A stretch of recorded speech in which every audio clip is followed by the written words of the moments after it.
So there are different procedures that are done for monitoring a person's breast. So it's not recommended for a mammogram until you're 40. So if you don't have any lumps or any concerns with your breast, insurance is not going to even pay for you to have a mammogram before the age of 40. So once you reach the age of 40, insurance pays for a mammogram. If there are concerns with the mammogram, the doctor may recommend the ultrasound.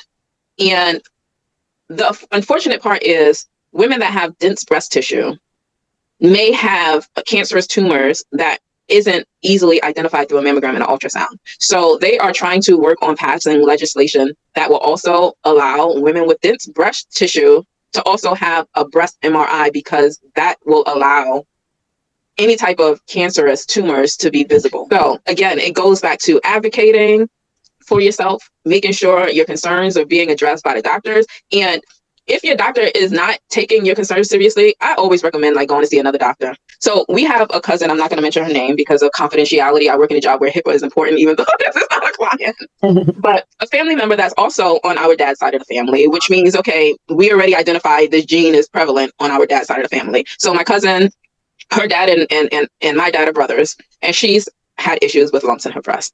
She's had a mammogram and an ultrasound and biopsy done at one point because she did have multiple lumps that were painful.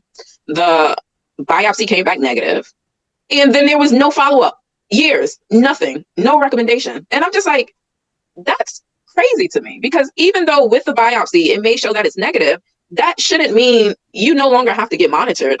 There should have been some type of protocol in place. So after having a conversation with her, after my diagnosis and everything like that, we've been talking, she found another doctor. The doctor is actually monitoring her every 6 months and making sure she's connected with the providers that she needs to be connected to, so that there's ongoing monitoring. And her doctor even did the genetics testing, because our testing came back positive for her genetic disposition. So it's just again, the medical realm of things is failing women.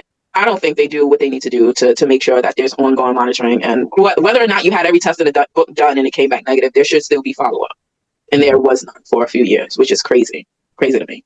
And she also expressed feeling like the doctors is just blowing her off before she found a new doctor to work with. And again, I know that women may sometimes feel that way, where your concerns are not being addressed, so they're making it seem like your worries for nothing. And then it's just then you stop feeling comfortable going to the doctor and talking to the doctor about your concerns, because it's just they're brushing it off anyway. So and it may have to do too as well with her age.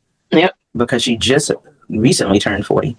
And no history. And no history. Mm-hmm. Again, craziness.